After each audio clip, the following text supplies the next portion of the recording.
How about the 1969 Jaguar XKE Series II Roadster Indigo Blue over red?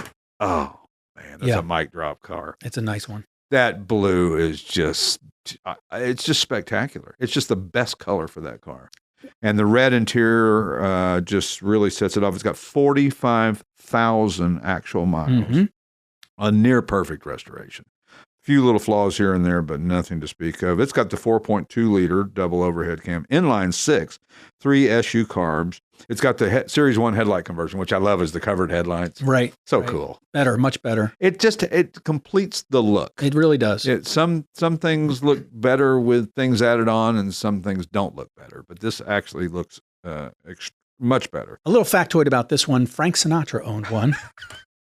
As well as some other celebrities. It was a big celebrity car back in the day. I've created a monster here. Yes.